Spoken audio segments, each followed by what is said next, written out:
Hello, all my beasties. How are we all doing? How was dinner? How was our evening?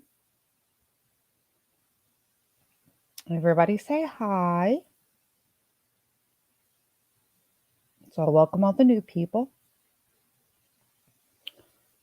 So, what what we're gonna do? I've been doing some looking and thinking. What we're gonna do is I'm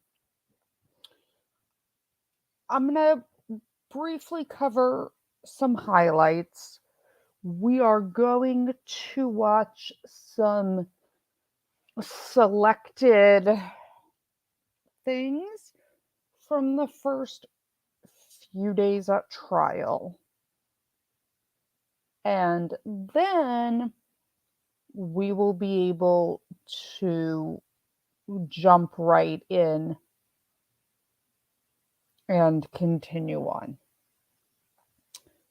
How does everybody feel about that? Because I'm not going to stream like 3 days worth of a trial and then try to catch up. So, Croco people, thoughts? Hi, Peterson.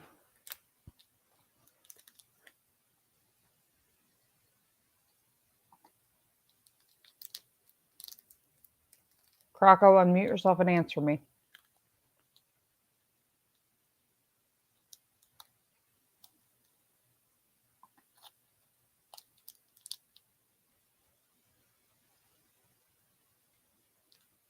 Have we lost everybody?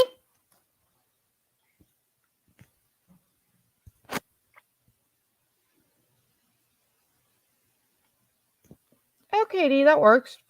I'm glad that you think that feels good. Hey, Becky.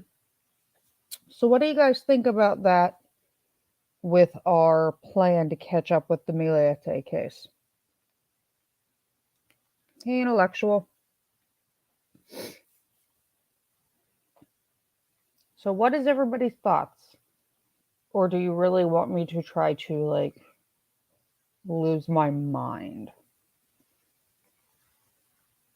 Okay. So, what we're gonna do is I am going to give a quick rundown. We'll watch some of the preliminary hearing stuff. And then tomorrow we'll be able to just jump in. Well, maybe not tomorrow. Might be Thursday. We'll see. But, okay. So, for those who don't know, Maya Millete. Let me grab this real quick.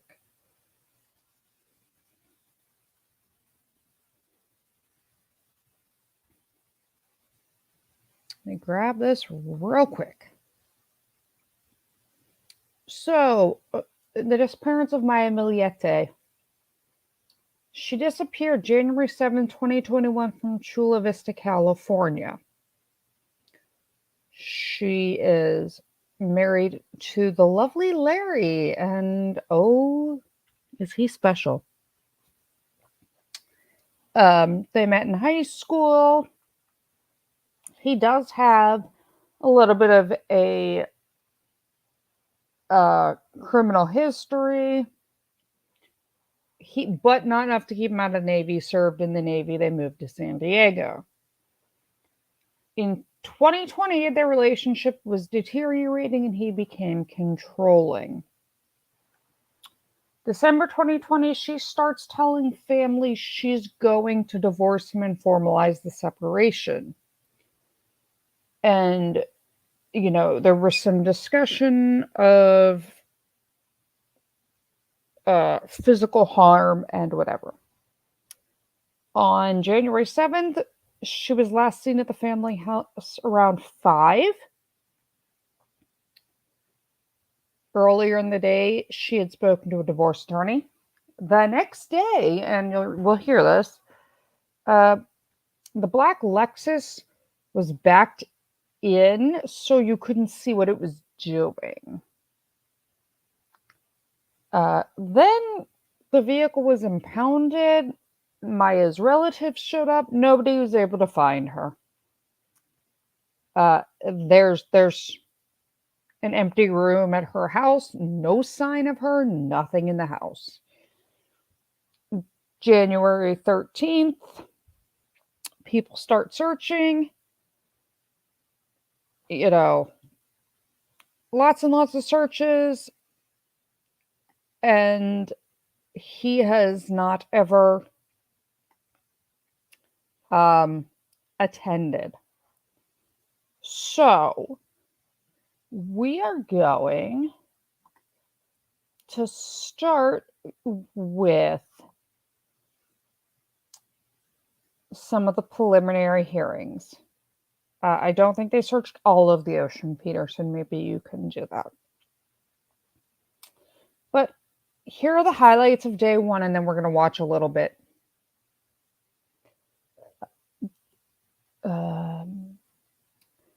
Destiny Johnson, who is the receptionist from the law firm, she testified that she spoke to Maya January 7th at 1:45 p.m.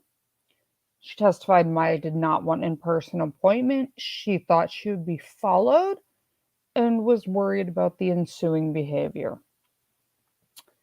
She testified that Maya claimed she had been cut off from and had no access to money. They scheduled a phone appointment for January 12th. After the receptionist found out she had gone missing, she called the Chula Vista Police Department to relay the discussion about the phone call. A crime scene analyst is then interviewed. We're going to see some of this. And he documented the residence on January 23rd.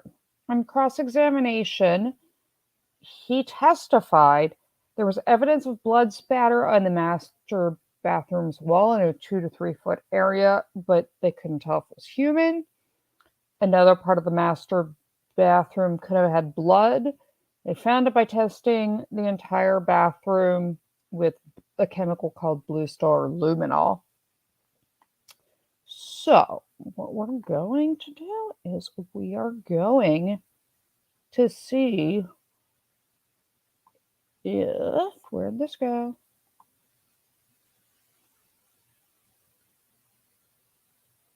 Where is it? Hold on. We're gonna, seriously.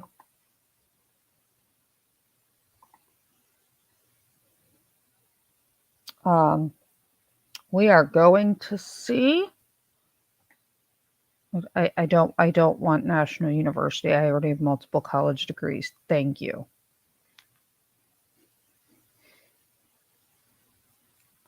But thank you for your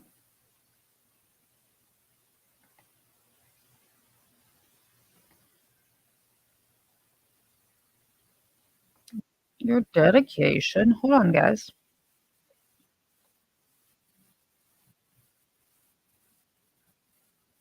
Give me 1 second. Okay, so we are going to pull up some of the court TV. We are going to see how much of a pain court TV is, and we're going to see if they're going to pull my stream. Well, hopefully they do not.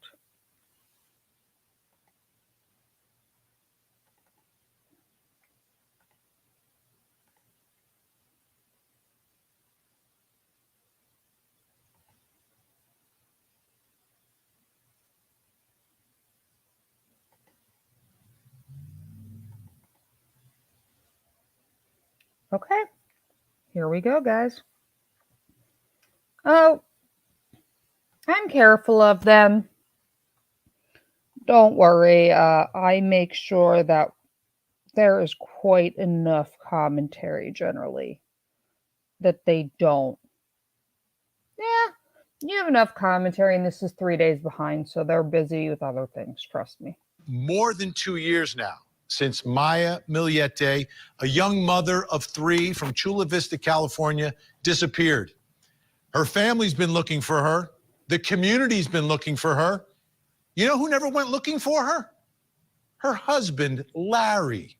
Well, he can't look for her now because he's locked up behind bars, but was in court today for day 1 of his preliminary hearing as the prosecution starts to lay out the evidence they say they have that proves Larry murdered Maya. This, I just want to know what's up with the man bun first and foremost. despite the fact that they have never found Maya's remains. We haven't heard much about what evidence they've had. We've heard bits and pieces. So now we're getting it inside a courtroom, sworn testimony. And today really began talking about why. Why would a man who married his high school sweetheart, why would a man who's raising 3 young children murder his wife? Well, guess what? They were having some marital problems. I would also like to note that when he was in high school, he did serve time for gang-related violence and was in a gang back in the day. But of course, that will not come in. It's not technically relevant, but it does show a little bit of judgment issues, let's say. How long was he in? Not long enough to keep him out of the Navy. He was a juvenile. Less than a year then. Yeah. I have questions about anyone that's rocking a man bun. Troubles, and Maya Millete wanted out of the marriage.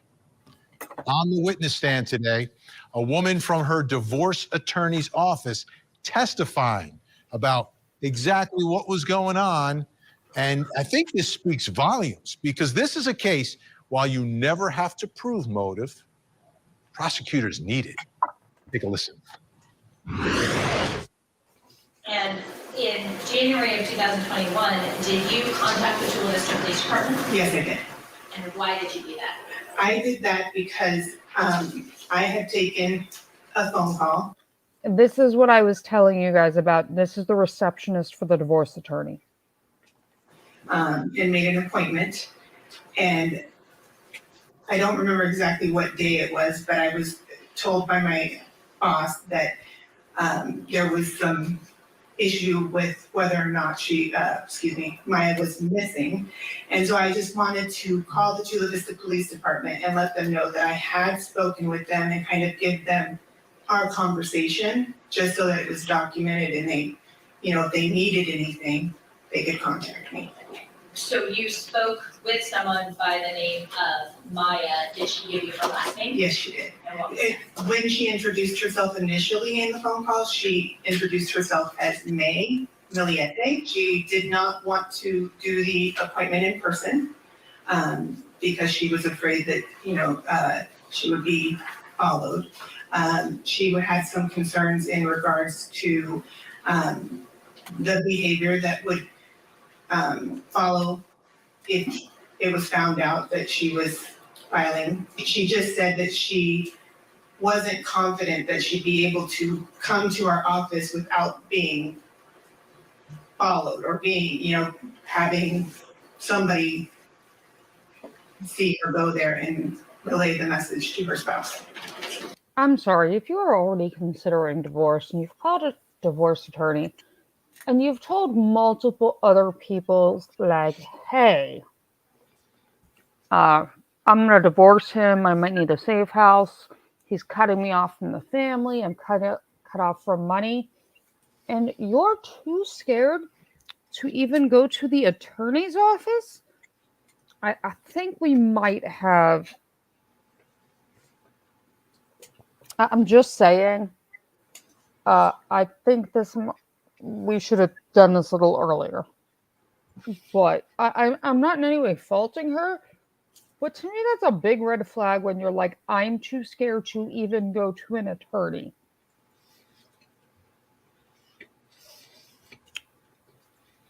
That is Yeah, not good. And did she discuss at all with you how that other party to her marriage might react to the divorce? Yes, she said that they had separated before and it was not good. I didn't make the appointment for her because she was adamant that she wanted to have a birthday party for her daughter. And she did not want anything to put a hamper on celebrating her daughter's birthday. She didn't want any, lack of a better word, she didn't want any drama. She didn't want any, tension. So she was nervous and scared about being found out. So she did not want to do anything before that party. You felt there was some issue with regard to safety? Yes, she never specifically said that he was following her or anything. She just said she did not feel comfortable coming to our office because she was afraid that Mr. Millete would find out about it. Okay, you don't need to say, I explicitly don't feel safe. If you are that scared to leave, and you are telling people at the lawyer's office, I am too scared, leave. Leave now. Call the DV line. Reach out to somebody. The most dangerous time with an abusive partner is when you are trying to leave a relationship. We have covered this on my channel many, many times. There are many, many resources, and I hate to break it to people. Restraining orders are they're about as worthless, about worth as much as the piece of paper they're written on. And a lot of times, not even that. So, if somebody is that scared, you needed to be gone. But this is not good. She was afraid. Absolutely afraid because she knew the man she was married to. Now, a lot of significant things in this testimony, talking about that party for her child, the birthday party. The whole family was going to be part of this. And Larry's story, because we have the story, he spoke to one of our affiliates before he got arrested, and he talked about how he thinks that she just left, that she went out hiking or ran away. And then No parent, especially a mother, is going to miss her daughter or her child's birthday. I can tell you from experience, unless you're a drug addicted trash parent or something else is in the way, you are not going to miss your baby's birthday. then didn't call, didn't tell anybody, wasn't there for the celebration of her daughter's birthday, which she planned. None of it makes any sense. None of it makes any sense. It's significant, but also the being afraid of this man. Don't want him to find out because we know what's going to happen when he finds out that she's going to see a divorce attorney. And guess what? Now prosecutors say that's exactly what happened. That's exactly what happened. He knew there was trouble. He took care of the trouble. If I can't have her, nobody can. That's what the prosecutor thinks. Well, Have her. How many times have we seen this play out? How many times have we heard this here on Court TV? Let me bring in our think tank tonight. Join us live okay, so we're going to stop this particular in one studio. because I really don't care about their think tank. We are Cliff's notesing this, guys, like I said. Because, we got a lot to catch up to. That was a law firm.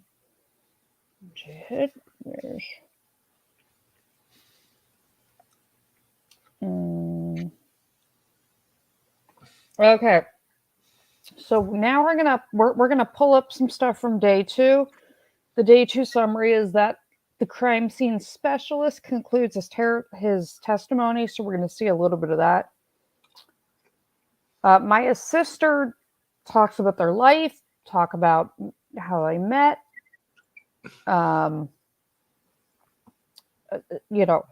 detail some troubling incidents. And the fact that on New Year's Day of 2021, she told her family that she was going to divorce him. It was going to be messy. She didn't have control of her finances, but she did not care. She'd be okay. But she also said to her sister, if something happens to me, it's Larry.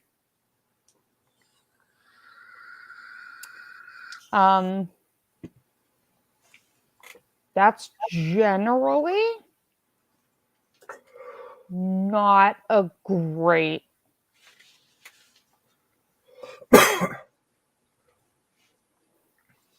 hey, if this thing happens and I die, here's who to talk to.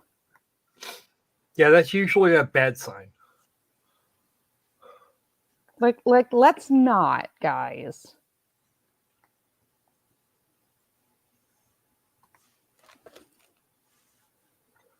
So we're going to pull this up in a second.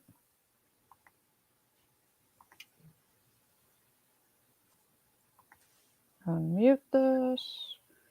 Let's share this.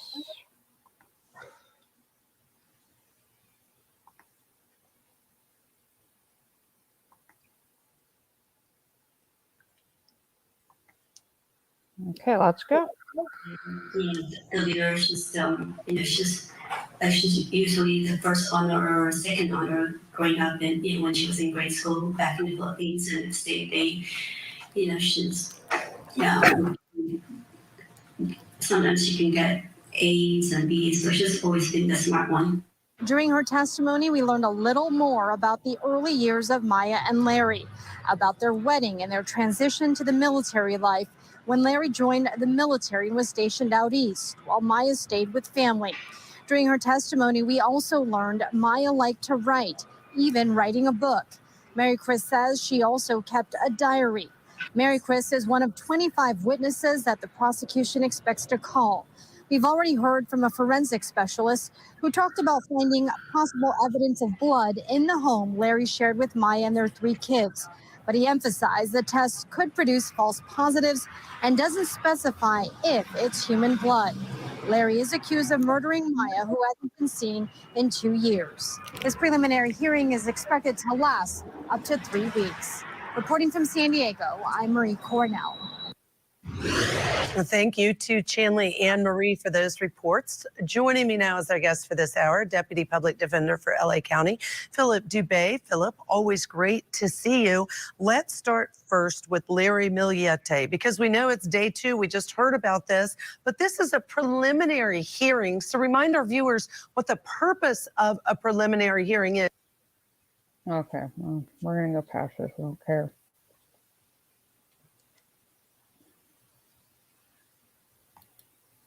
About the purpose. Jury to prove probable cause to believe A, that a crime has been committed, and B, that this defendant named in the complaint committed it. And absent that probable cause, the defendant wins a dismissal and release from custody. So what we have here is the defendant did not waive his right to a preliminary hearing, and the prosecution is going to go forward with witnesses. One of the things that he has going for him, Ashley, is in California, we have a rebuttable presumption in our evidence code that says that if a person basically hasn't materialized within 5 years of the last time they were seen or heard from, they are presumed deceased.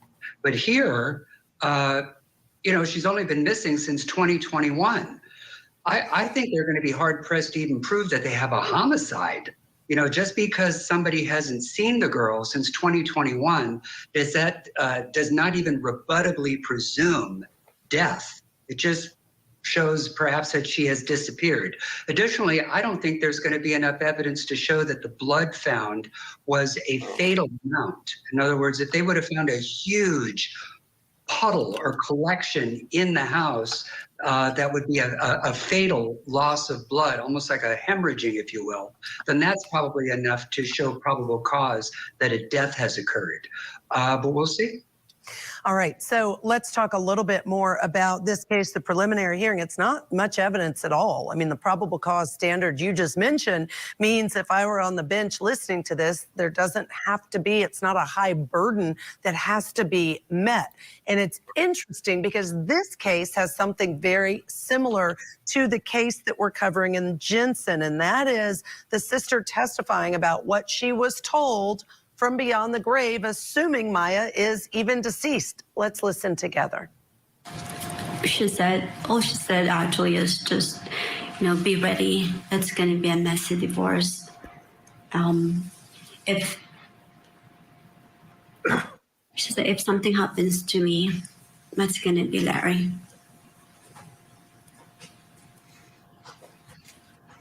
Do you know when, did she expand on that at all anymore?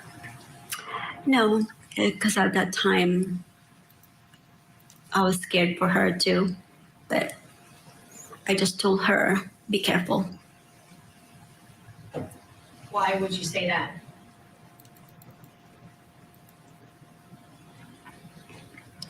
Because I know Larry has that tendency to snap and be able to hurt her. Philip, it's a little chilling to me that we have someone saying, she said if something happens to me, he did it. At the same time, in this preliminary hearing, we've been hearing that in Jensen, where she told lots of people, hey, if something happens to me, he did it. Is that evidence that you would expect would come in a trial in this case, assuming it makes it past the preliminary hearing? Well, unfortunately, the United States Supreme Court decided this similar issue in Giles versus California that talks about the forfeiture by wrongdoing exception to the hearsay rule. And basically what it means is that if you have a hearsay declarant, in other words, an out-of-court person who made a statement regarding their potential loss of life in the future, and it states who they believe did it, and you can show that that person is now unavailable to testify and that they were killed to prevent that person from testifying, the statements come into evidence under the forfeiture by wrongdoing exception. Now, on the one hand here, you might have the fact that the woman may be deceased, assuming they can get past the probable cause standard, that you even have a homicide. But you're also going to have to show that the homicide was committed in order to get the statement in to prevent testimony. And I don't know what they're going to have to be able to show that other than perhaps a divorce proceeding, doesn't want her to take the stand regarding a custody dispute, distribution of community property assets, etc. So for now, I think it's a little premature to know whether or not those statements will come in at trial. Additionally, the forfeiture by wrongdoing exception has been interpreted to be a trial right. In other words, for purposes of due process and applicability of the rules of evidence at trial, the rules are a little different at the preliminary hearing stage, and the rules are pretty lax about allowing hearsay in. Right, a lot of stuff comes in. I love talking to you about the law. Okay, we're going to close this particular little video, answer a few questions, and then we will continue on and cover some of day 3. Let's see. Josh, did you ever see Larry do something? Yeah, he has a known violent history.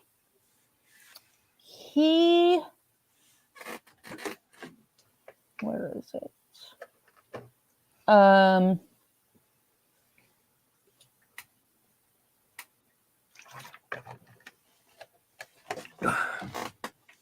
He has a history involving gang violence from when he was in high school. They have not found a body. They have looked for a body. They did find skeletal remains more than once that have not come back as hers. She did express that she was, scared for her own safety. The family has been out every week searching. Not only has he never attended a single search or helped, but he has gone so far as to deny the children from seeing her family at all. And you'll hear it. There's some more stuff that you're going to hear. We'll pull with date when we pull up the day 3 stuff. There, there has been some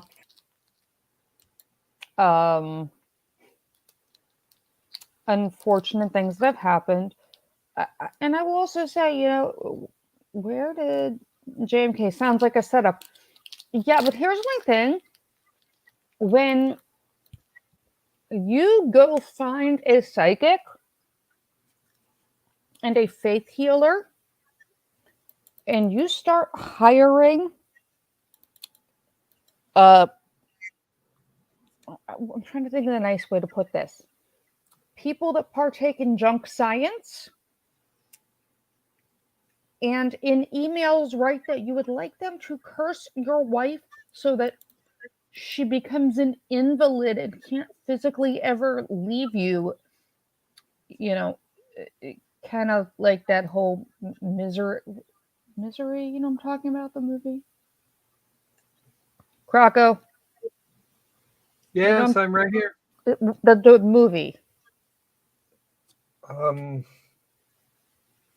Misery? Yeah. Like I'm gonna, tie you to a bed and never let you leave kind of thing. Until you write that book. Right. But when you start seeking out these faith healers and being like, please make her an invalid who's stuck in bed so I can take care of her, and she can't, yes, with Kathy Bates, so she can't leave me, that's not looking real good for you. Well, not, aside from being thoroughly associated with pseudoscientists and faith healers and shit, all of the woo. I'm just saying. Because this guy's starting to sound like Jordan. Remember Jordan? Mm-hmm. The book Maya wrote, they're going to get into some of this stuff. Becky, you're going to see they're going to put on what they need to put on to overcome the burden to take it from a probable cause to actual, from pre-trial to trial, but they're not going to show their whole hand. Yeah, Opal, I mean, there's lots of other bad stuff, but yeah, no, they have plenty more up their sleeve. There's some of the stuff that has not come out. We're going to see a little bit more of it. I will read through some of it, and then we're kind of speed going through the first couple days tonight because we just decided today that we are going to stream this tomorrow. Or at least attempt to, depending on, whether or not court TV's being little bitches. Yeah, in the other places, but they're the pool camera. So yeah, they don't have to show their whole hand. They're not going to show their whole hand. They're going to show enough to get over that hump and get to trial. But if you show too much, you're just telling them what to defend against. Yes, you have to turn over exculpatory evidence, i.e. Brady material, but you don't have to give them your trial strategy. Opal, I'm still trying to get Jordan on the channel. I want to be there for that. I have talked to his little pet assistant 4 or 5 times. I'm trying. I want to be there for that. That'll be fun. You're going to moderate that since you forced me to watch it. Hey, we still haven't finished it. We're only 22 minutes and 13 seconds in. Yeah, I know. We've got almost another 40 minutes to go. I need another bottle of whiskey. And yeah, Patty. There's one here while you're at it. I think she's most likely deceased. I mean, her Jeep was her pride and joy, like possession. He has the Jeep. No, he doesn't. It got impounded. Well, it got impounded. No, the expensive Lexus got impounded. No, the Jeep was impounded too. Oh, okay. I mean, like, there's a la Chris Woods. There's not many reasons to back a SUV up into your garage where no one can see into the back of it to load things up into it and then leave. That doesn't usually look good. That doesn't generally go in your favor. Either does talking to psychics to try and have them curse your wife who's asking to leave. And people are saying there wasn't a ton of blood found in the bathroom. But as you're going to hear later on in this, and I don't think it was in the clip because we weren't watching it live, when they searched the house, her bedroom was empty. None of her belongings are there. Uh-oh. So that's a large number of possessions missing that can,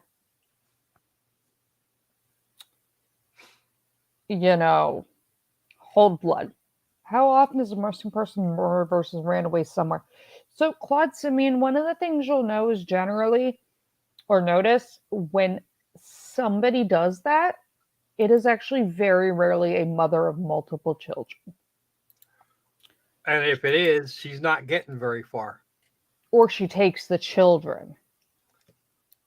Simeon, she explicitly did not want to file for divorce prior to the youngest child's daughter's birthday because she had put so much time and effort into this birthday party and didn't want drama to ruin it. She was a very devoted mother. Generally, and I don't want to sound like a Me Too, a feminist, or like whatever. It is I know you're curious in general. In general, you will see that it's generally a man that does it. Or if it is a female, there's very rarely children involved.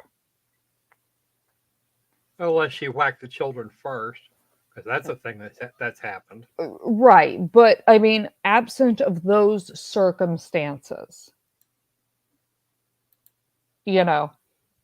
absent of some kind about, mental illness or whatever, Peterson, I don't think he's going to walk. They're not, I mean, they have enough to get, I think they have enough to get past the preliminary.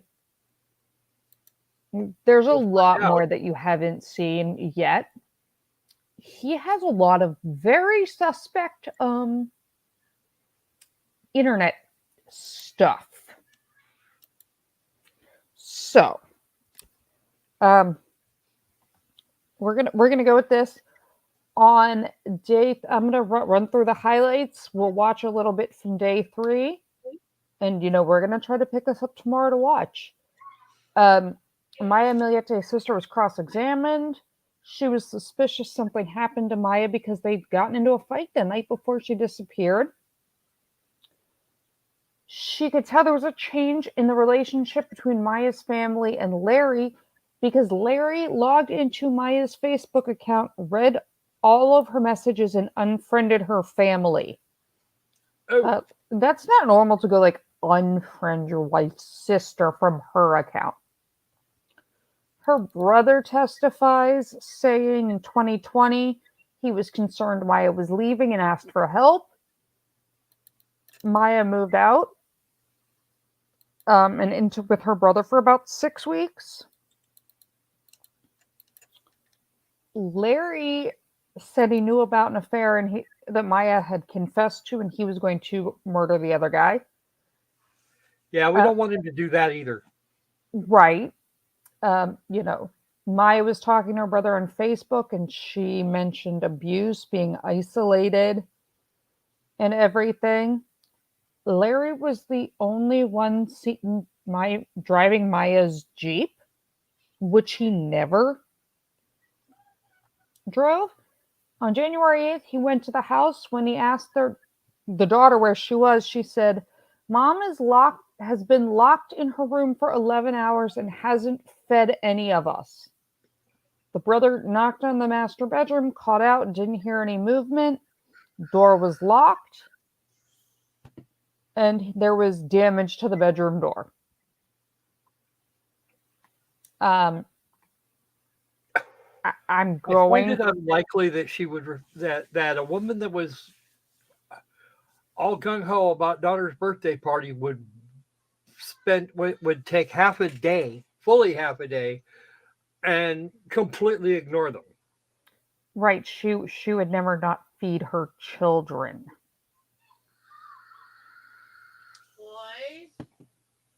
Like when your kids are like, "Yeah, mom hasn't fed us in 12 hours." Like no mother. No. So let's watch a little bit more of this, and we will come back to our discussion.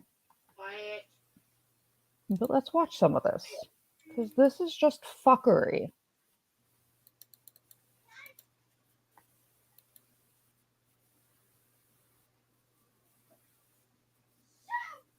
A little bit quiet, please. So give me 1 second to get us past this.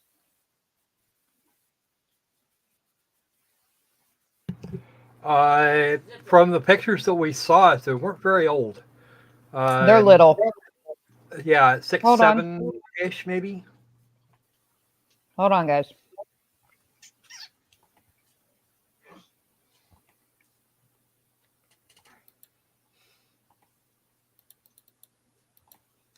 At KGTV was in the courtroom for the continued preliminary hearing for Larry Millete. Sierra Encinas has this story.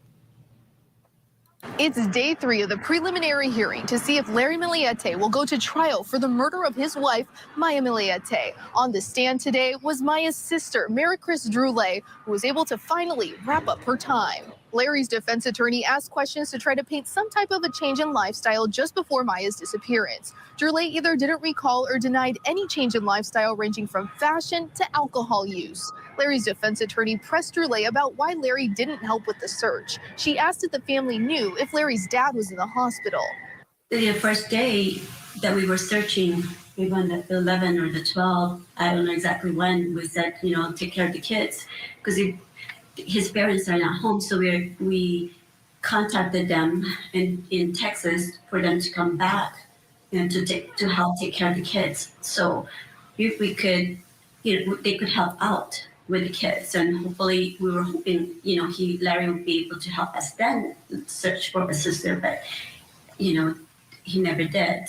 Drulé also told the defense attorney that the family stopped talking to Larry at the end of January, beginning of February 2021. Reporting in San Diego, I'm Sierra Encinas. Joining me as my guests for this hour, family law attorney Randy Kessler and Deputy Public Defender for LA County, Philip Dubé. Gentlemen, great to see both of you and have you on.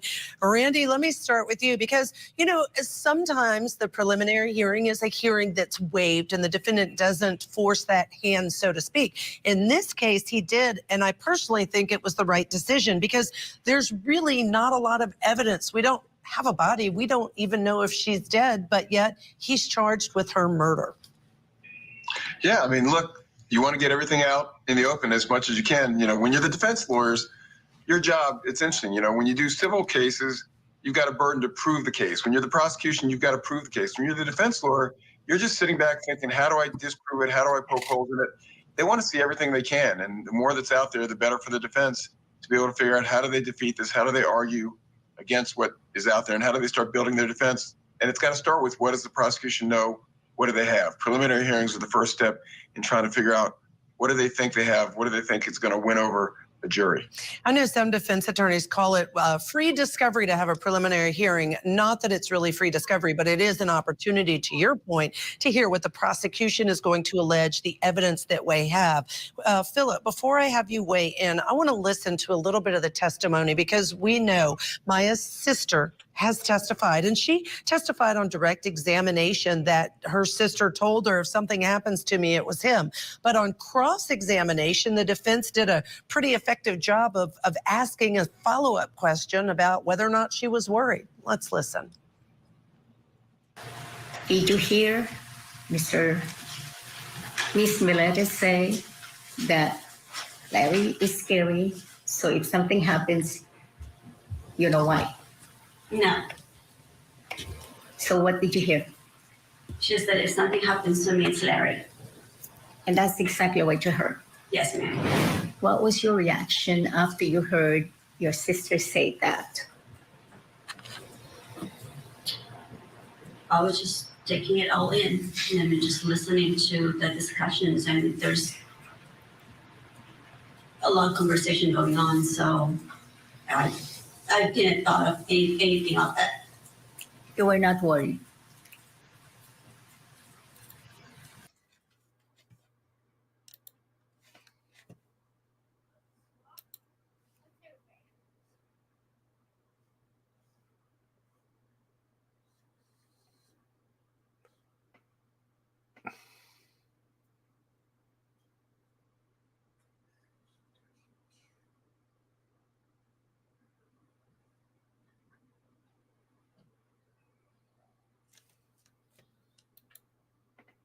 Hmm?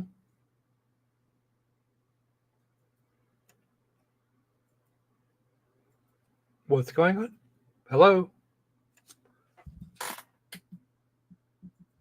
Hi, sorry, muted. Hold on, mic. Okay, Claude, it is 5 years in the state of California for her to be declared dead. Claude, 5 years. It is location dependent. So it is 5 years. They have not hit that mark, but there was enough to indict him. And Well, you could indict a ham sandwich, so that's not you leave my necessarily a statement. thing. I say that all the time. Yes, you can get an anger injury indictment on hand sandwich, but declaration of legally dead, it's for insurance. But you know,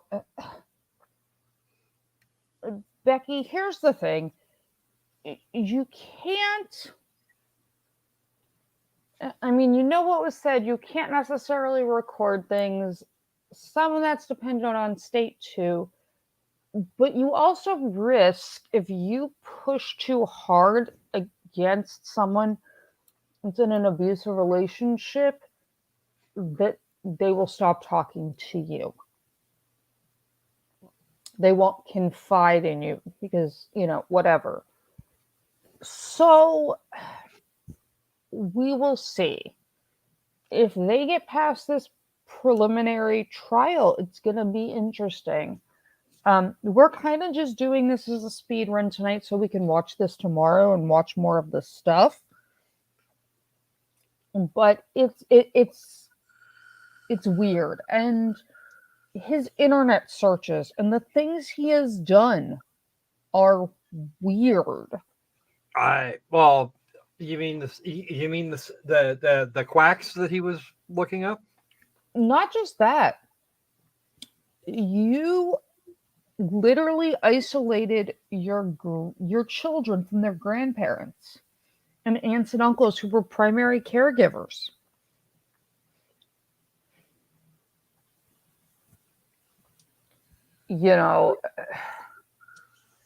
Even if you're not getting along with your spouse, or even if your spouse goes missing, your children are already in crisis. Their mom's gone. So you're going to take their grandparents and their aunts and uncles away from them too?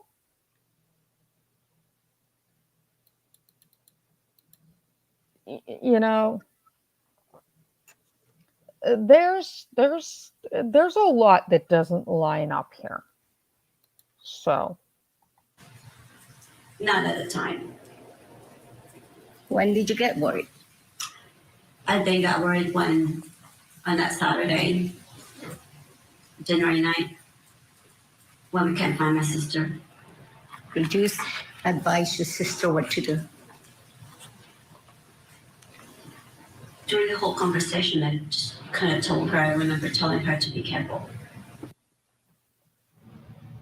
All right, Philip, what do you think of that cross-examination and the fact that his sister, it's an odd trend in cases right now where you have someone saying, well, they said if something happened, he's the one who did it. Well, first of all, you don't have any means, you don't have any details, and you don't have any threats. If something happens to me, he did it. Well, what does that mean? You know, it would be one thing if she would have said to her, you know, he's going to blow my brains out and everybody knows that he has a gun, or he's going to stab me up and everybody knows that he has a Swiss knife blade, or he's going to drug me and everybody knows he works for some type of pharmaceutical lab and he has access to poisonous chemicals.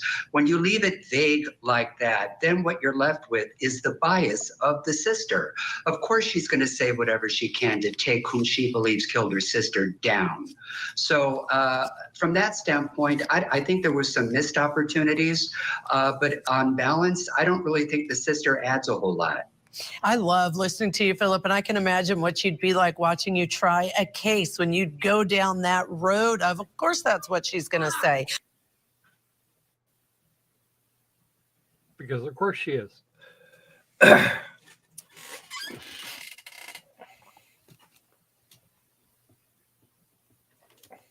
So, let me see. Since I just cut that.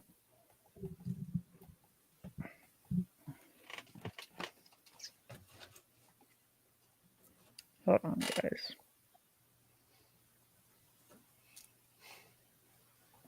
Anyway, Thomas, in answer to your question of a little bit ago, yeah, they can still indict a deviled ham sandwich and professional courtesy be damned. I just don't like deviled ham. So, we are going, night Opal. We are going to, pick this up first thing.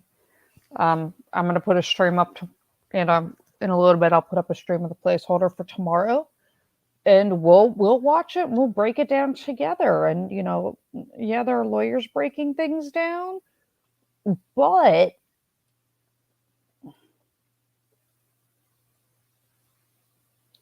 hi Kyle. What? Hi Kyle. He was at SHOT Show in Las Vegas today. What? Hi Kyle. Where's Kyle? Kyle was on the screen here a couple minutes ago. Oh, yeah. I'm not surprised to find Kyle Rittenhouse at one of those places. I'm not. He was a guest. He was a press guest.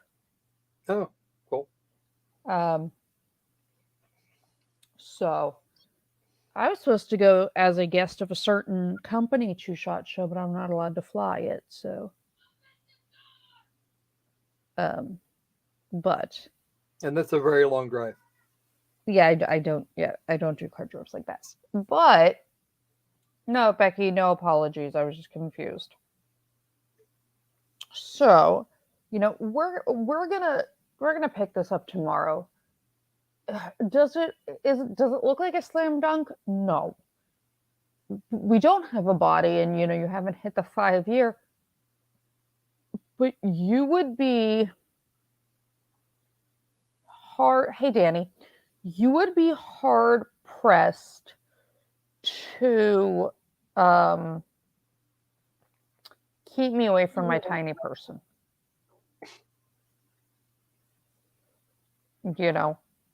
I have made no secret that I had my cancer while pregnant with her, and I delayed treatment or doing anything until they could safely deliver her.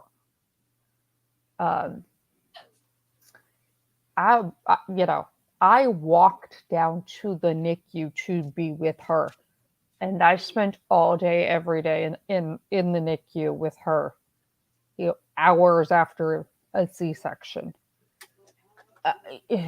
There is nothing.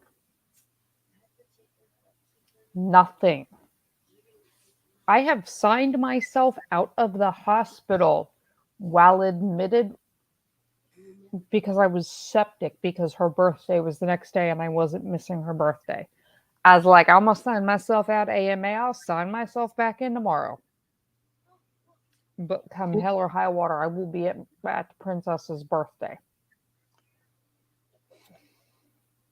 Josh, you don't. I mean that there aren't any solid facts yet. Women do abandon their children. It's not common. You're right, but it's not impossible. But she did not have the means to just up and walk away. Hey, Cookie. Josh, you have to have money. He isolated her from all of her finances, and she had no money. And she wasn't getting it from her family. There has been no activity on a cell phone. He has her car. She has had no contact with her family. Her identification has not shown up anywhere or been used for anything. Or her credit Generally, cards if she was still in possession of them. right. So no, there haven't been solid facts, and he's done some batshit crazy things. But what you have to remember is it's actually really hard to disappear this day and age. If I said to you right now, do you have enough cash on you to disappear for a year? That means you have no access to anything. Like no credit cards, no bank accounts. You can't even use your driver's license to get a hotel room. And you're not allowed to take your car. You're not allowed to take your cell phone. Doesn't have that either. You have to go buy a burner phone. Peterson, if you want Starbucks, I mean, you do you, boo. Do you have the kind of cash in your possession right now to do that and to disappear? It's a lot harder to do than people think. You have no money, no phone, no vehicle, no place to live. It is not like, and some people, what can be done for zero? Disappearing? Yeah, you're going to be spotted someplace. Depends on how far away you get. Well, here's the thing. They're in San Diego, right? They live fairly, because she worked as a civilian employee and he was a Navy vet. There are facial recognition cameras everywhere. She's never been spotted on a single one. She's not Hispanic. So she's going to be hard to cross, like into Mexico and disappear. Okay, so you're going to agree that she's dead. How do we prove it's him? Who's got the motive, method, and opportunity? Yeah, he's got all the opportunity in the world and a motive if he's been into her Facebook accounts. He does have motive. He does have the method. I mean, it looks strange backing a vehicle with tinted windows partway into the garage so you can load something into the back of the SUV and close it, and then abandoning it. So, whatever. It looks real bad when her bedroom's empty and there's nothing, or like no furniture, nothing there. It looks real bad that it was weeks and he's not the one that reported her missing. Does it, is it hard evidence? No, not yet. But we also don't know. They're not. Yes, Art and Soul. we don't have any cut and dry evidence, but again, as a prosecutor, you're not showing your full hand. You're going to show enough to get past preliminary hearing, right? And you bet your bottom dollar that soon, like in the next day or so, they're going to be like, so, what about all these people you solicited online to hex her? What about these witch doctors?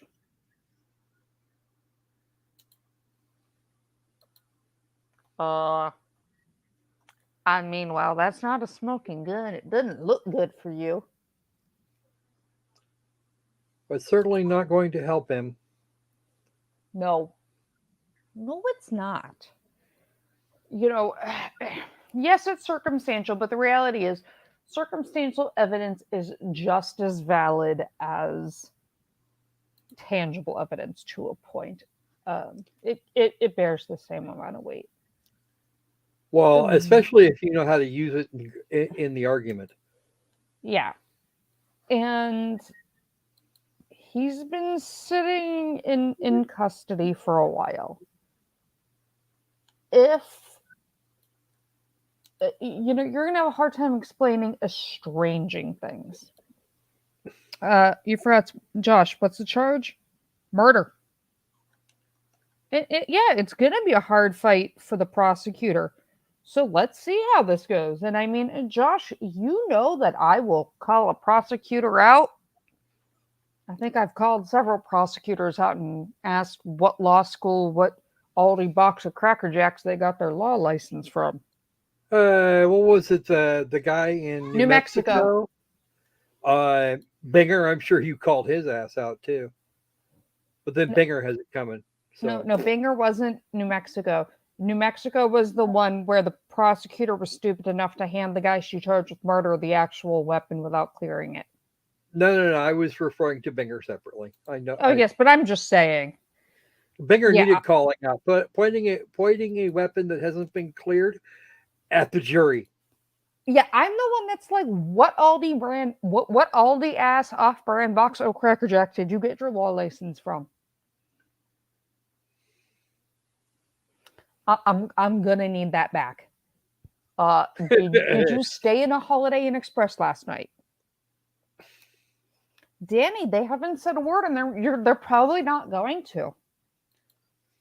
Danny, the best, if you play devil's advocate, and I'm going to drag, I'm going to drag Bateman on here at some point for his 2 cents.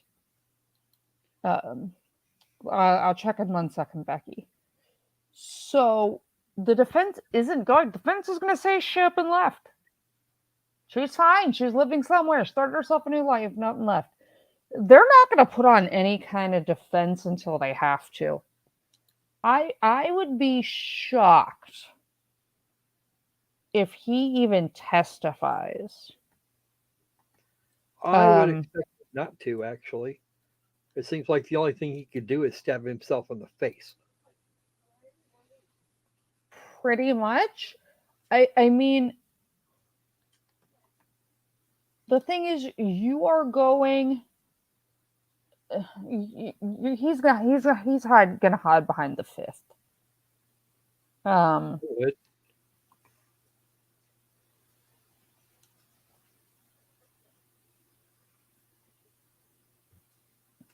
If I was him, I wouldn't speak to anyone for any reason. Hold on. Except maybe my lawyer, but then it's his job to. Yeah, well, his lawyer looked like Mama San over there.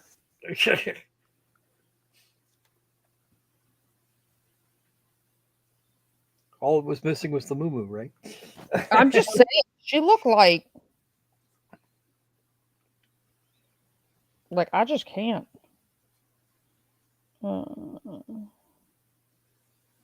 I apologize. Lady Pupstraction is here. She wants to know what you're talking about, apparently. Who does? Lady Pupstraction. A Boston Terrier. Oh, okay. Yeah, you don't put him on the stand. I'm trying to find.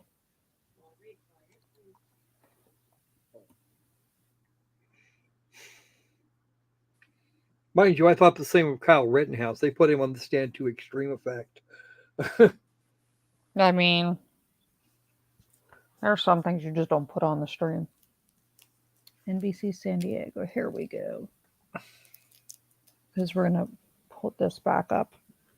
Trying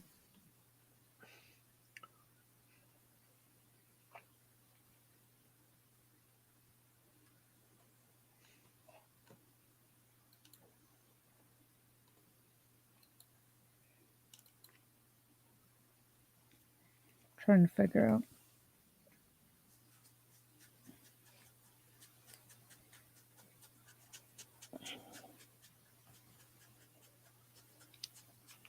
I mean,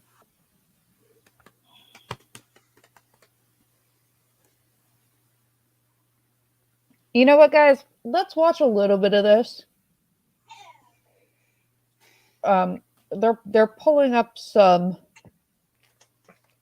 We'll cover some of. You know what? We'll cover some of this tomorrow. But I'm going to read through some of this. I'm going to guess.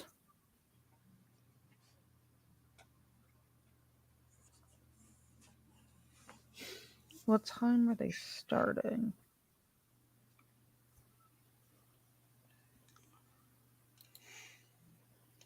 Trying to find. There's a clicky.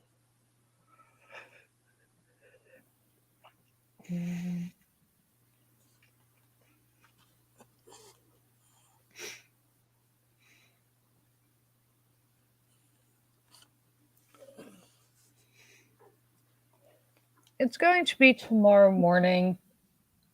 I am guessing it is going to be probably 8 or 9 a.m.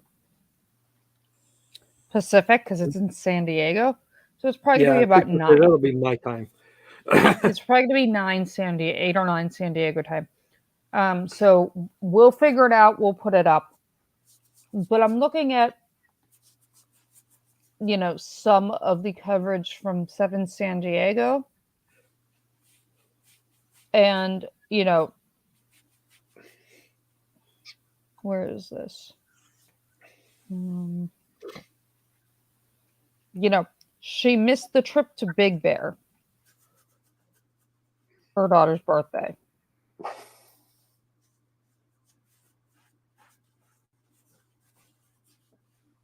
Updated 2 hours ago. Oh, geez.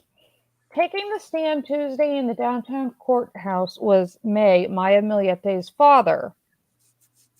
May was last seen. We went with that. Hold on.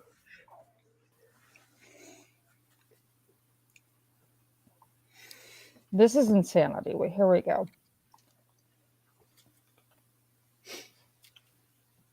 May was last seen January 7, 2021. So obviously this is in court. Her father testified with the aid of a translator. And he said, where is this? Larry made an unsolicited comment to him one day when Larry showed the father that he was carrying a gun in his waistband, and says, "Papa, I'm going to kill her or I will kill him. I will kill her or I will kill him." Him referring to the person she had an affair with.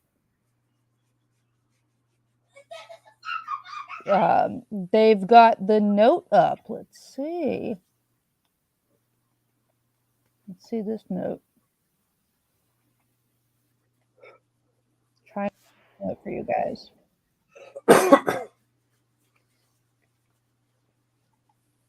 Let's see. Yeah, 9 a.m. So, guys, 9 a.m. tomorrow Pacific is when they start. There was, a handwritten note where she says, Larry, you're right. I'm not myself. I've turned into a bitter, angry person who's careless with words. That's what this marriage has turned me into. I hate it.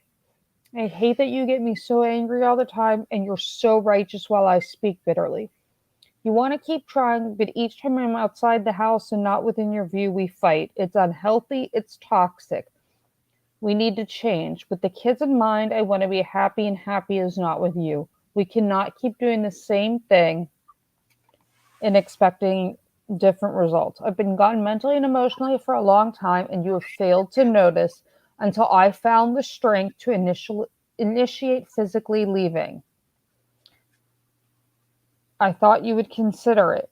The ego says once everything falls into place, I'll find peace. The spirit says find peace. Let me find my peace. I can't find it with you. And that was about 6 weeks before. So, that's not good. Nope. No part of that's good. So, hey, Demon's Wraith.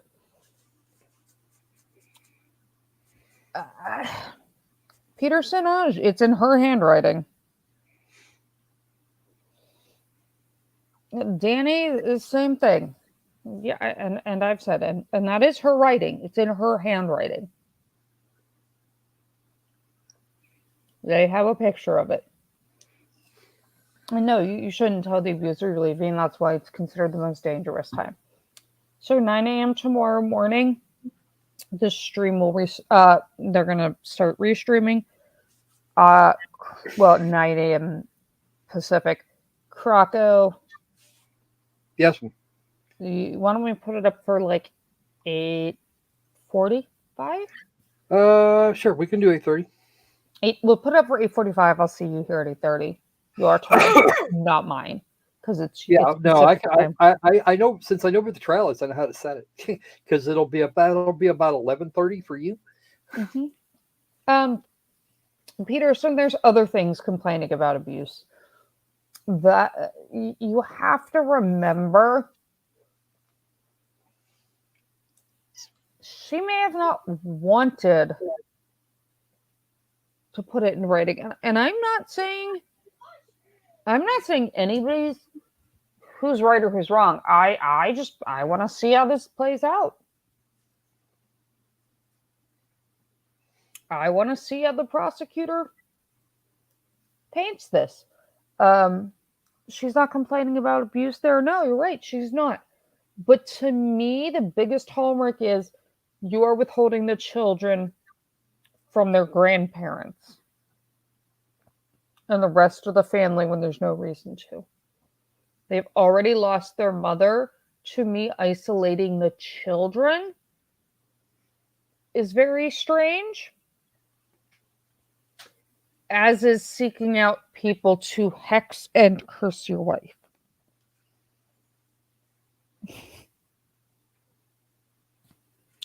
So we will see.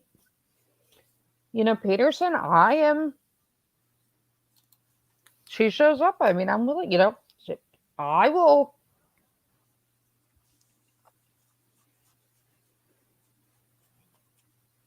I mean, we'll see. Peterson, I am not going. You guys should know anything. If you guys know me, you should know that I am not like a hardcore Me Too. Women are the only ones that can be victims. I am not. I could care less what your gender is. To me, it's just a fascinating story.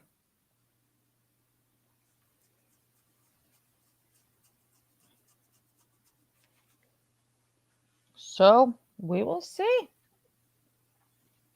Demon's Wraith, we are covering the Maya Millete pretrial hearing. Peterson, you're right. And especially knowing that he has a criminal history being in a gang. Even if it was when you were a minor, that you still have connections. So, but we're going to cover all of that. So, like, subscribe, share, and we'll see you guys back here tomorrow morning, and we'll keep watching. We'll see where this goes. We're going to see how this preliminary hearing plays out. And if we make it past preliminary hearing, it's going to be one hell of a ride for all of us when we do this trial. So let's check it out. Let's bring it to the lair and let's dissect it. So I'm going to say goodnight to all of my lair love. Oh, wait. Before I do, hold on. Before I do. I need to do this before I do.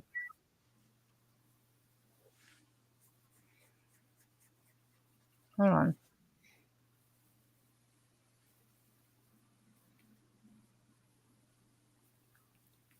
Okay.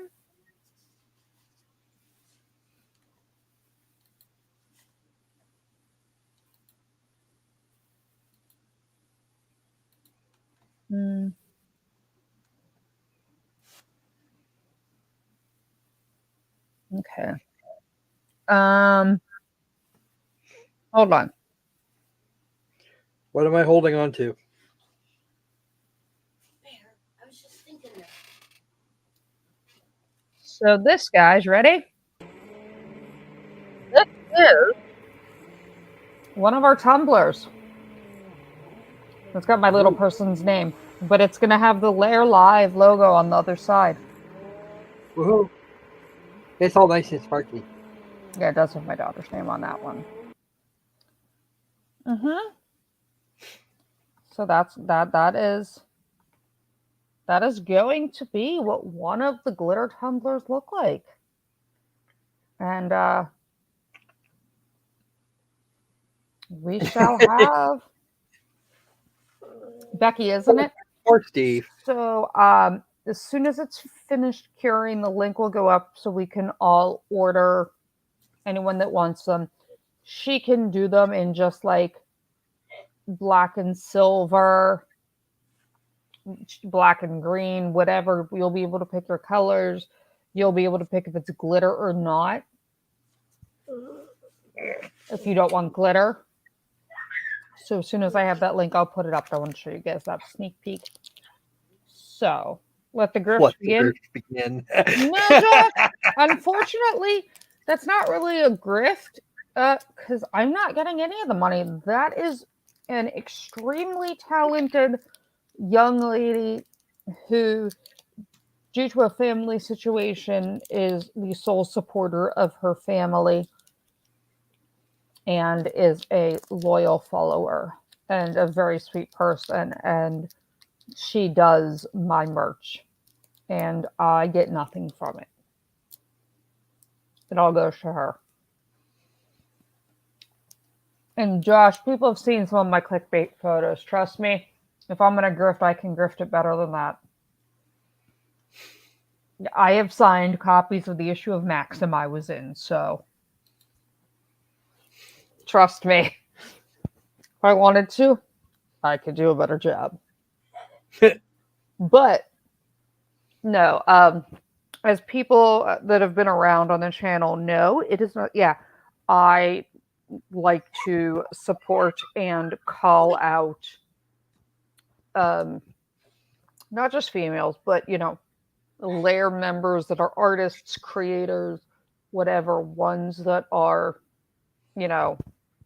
earning money for their families, keeping families afloat. And she makes gorgeous tumblers and she is putting my logo on them for me and for when if people want them. So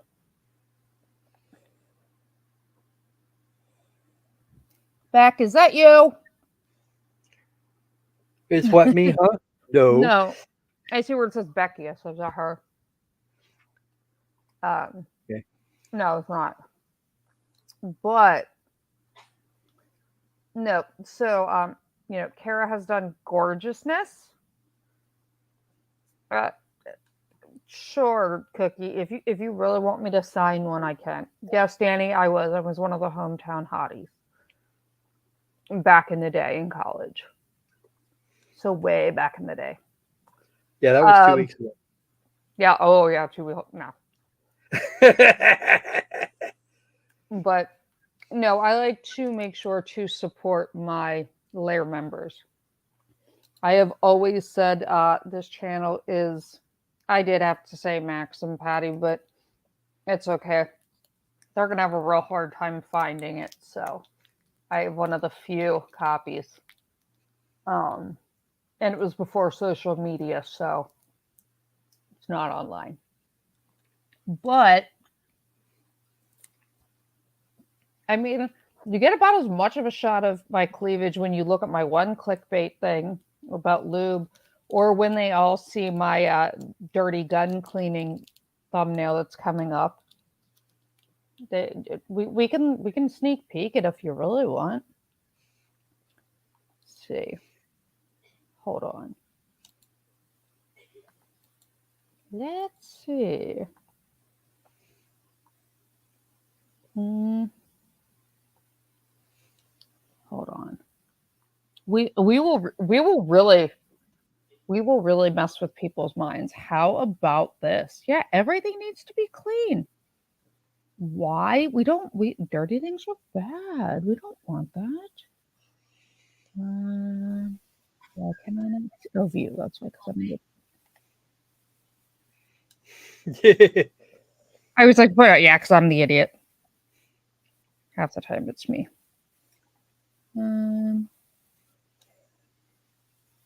Let's see. Good luck with that one, Claude. What? On screen. I'll get there. Give me a second. Quiet. We'll be quiet. No, Claude, they don't. No, Patty. Mm-mm. Becky, I am glad you came over too. We love having everybody here in the lair. But here.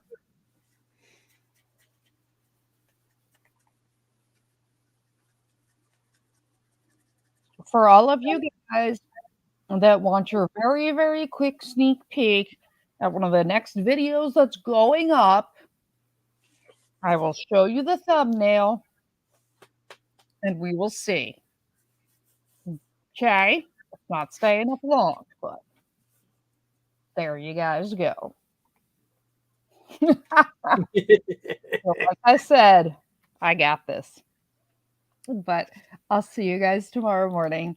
Love you all. Have a great night. I'll catch you guys tomorrow. Bye. Bye-bye.